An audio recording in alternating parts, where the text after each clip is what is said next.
Kuleeko gabaarraa gabaatti darbitee na guddiste. Kifilee shan na geessiste. Achii na gattee badde. Seenaa yaadadhe. Kennaatu siif laatame madaamii koo biraa. Ati garuu imbiltaa koof jalaan baasu naan jetta. Seenaa kee yaadadhe. Gabaa koof jalaan baasu naan jetta. Har'a garuu sirraa fagaa'e. Kan harmee keef geessi naan jedhani madaamiin koo. Har'a garuu eenyu goofan keessa.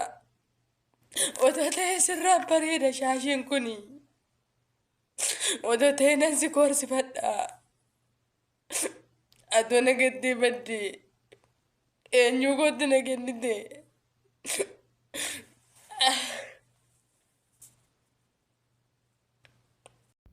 Waan baay'ee garaa nama nyaatu dhugaa waaqayyoo jechuudha.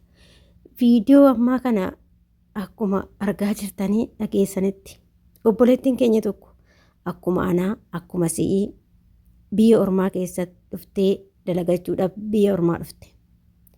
Erga biyya ormaa dhuftee jettee madaamin ishii sixootaa harmee keetii kenni jettee gaafa galte harmee keetii kenni jettee shaashii fi boorsaa tokko kenniteef. Osuma ishiin galtee sixootaa kanas harmee isheetiin agar hin kennin harmeen ishee boqachuu ishii dhageesse. Hedduu nama gaddisiisa. Waaqayyumtu yoo nama jaalate ijoollee du'a biyya ormaa keessatti hin dhageechise. Dhugaa waaqayyoo jechuudha. Namni sun rifaatuu matii namummaatti illee hin deebitan. Dhugaa waaqas ni jedha. Obboloota ko waan baay'ee garaa nama nyaatu nan boo'ee mucayyoo kana argee jechuudha. Hedduu tokko garaa na nyaatti.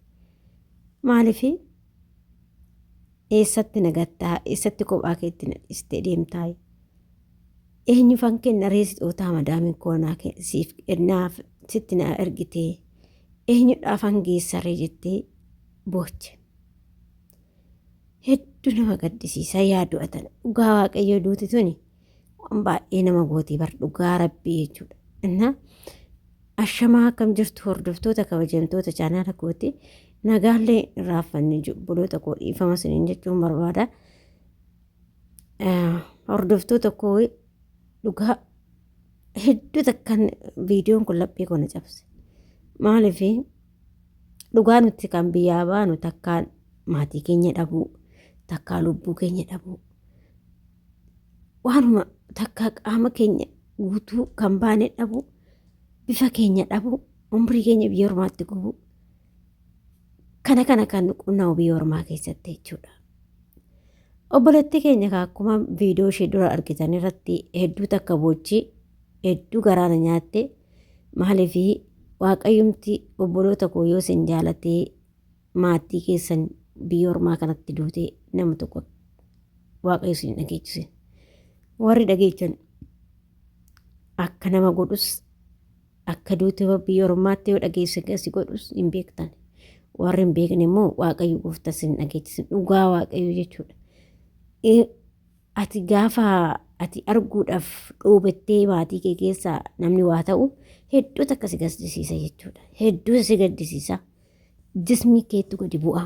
Qarshiidhaaf jedhee tanan birriidhaaf jedhee tanan maatii koo dhabee jettaa haadha koo dhabee jetta obboleessa koo dhabee obboleetti koo dhabee abbaa koo dhabee jetta. Dhugaa waaqayyoo jechuudha. Seenaa hagana hin jedhamne namatti ta'aa jechuudha. Dhugaa rabbi maaliif ana waan ofii kootii narra ga'een bakka ijoollee keessattuu akkanatti bakka bu'an kana yoo arge garaan koo inuma na yaadata. Maaliif nama gubatteetu yookiin nama gubaa wayii qabutu namaa beeka jechuudha. Anis akkuma obboleettii kanaatiin obboleessa koo biyya ormaa kana osoo hin jiru dhabe jechuudha. Bakka keessi koo dhugaa dubbachuuf obboloota koo ani yeroo duraa sanii hedduu qaamni kiyyallee waan hundillee bakka nan jira. Garuu rifaatuu isaatirraa kanan ka'een bakka wanuma hundumaan amileen koo na cabe jechuudha. Lapheen koos na cabe amileen koos na cabe gadda ganan jedhamnetu dhagaame walitti butamee erga yeroo san walitti butamee namatti deebi'uu hin dadhabe rifaatu yeroo san irraa kan ka'e.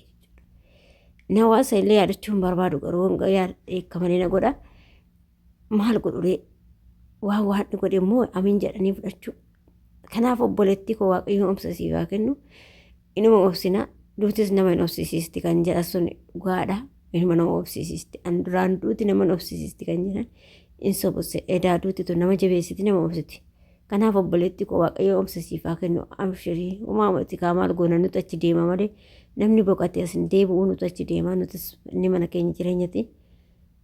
Dhugaa hedduu takka garaana nyaatta jechuudha mucayyoon kun akkuma kooti gubattee biyya ormaatti namoota baay'eedha ijoollee baay'eedha bakka yoo argani garaan koo nan danda'u ijoollee maal akka ta'e hin beeku maal nama agartanii namni as keessatti gadda dhageessanii hedduu takka malee sin cabeen jirtanii amma dhugaa rabbii jechuudha kan dhageenye waaqayyo sin dhageessisanii ijoollee gadda lamaa sadii dhagayetu jira biyya kana keessatti dhugaa waaqayyo jechuudha hiriyaan xiyya takka dhugaa waaqayyo jechuudha mucayyoo firayyaa takka nama sadii gad biyya ormaa keessatti dhabde nama sadii biyya ormaa keessatti gadda isaanii biyya ormaa keessatti dhabde jechuudha abbaa ofii obboleessa ofii akka ofii dhabde jechuudha. Takkas immoo naannuma kiyyaa ishiinis firuma ishiin immoo abbaa fi obboleessa ishii dhabde biyya ormaa kana keessatti jechuudha.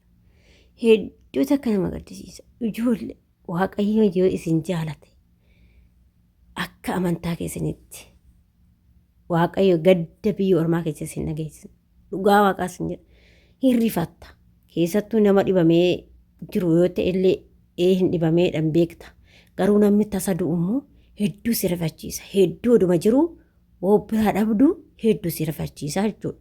Kanaaf immoo waan goonuu qabnu takka nuti kan biyyaa baaneef takka lubbuu teenya dhabuu takka maatii keenya dhabuu takka bakka injiraamti waan hundumaa waqaa tabsaa kutannee biyyaa baane jechuudha. Garaa keenya hidhanne akkatti biyyaa baane jechuudha.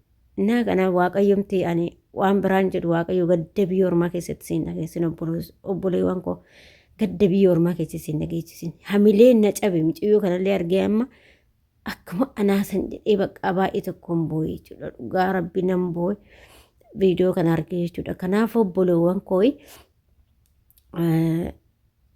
waaqayyoomti kaayoo nama jaalate biyya ormaa kana keessatti gadda siin agarsiise maaliif ilmi namaa hin du'a bareedu uumni waan namatti waan haarawaa komaanuma duraan jirtu duuti jechuudha. Garuu bakka rifaatuu biyya ormaa kanatti sirfachiise jechuudha. Malee ilmi namaa kan addunyaa irratti hafuun jiru hundi keenyaa mana jireenyati jechuudha. Naa akkasiin jedha obboloota koo waaqayyoon gadda siin dhageessisin biyya ormaa kana keessatti gadda siin dhageessisin gadda maatii keessanii fira keessanii ollaa keessanii waaqayyoon siin dhageessisin jedha obboloota koo sinin jedha nagaa naa ta'a fayyaa naa ta'a sinin jaaladha sinin kabaja obboloota koo.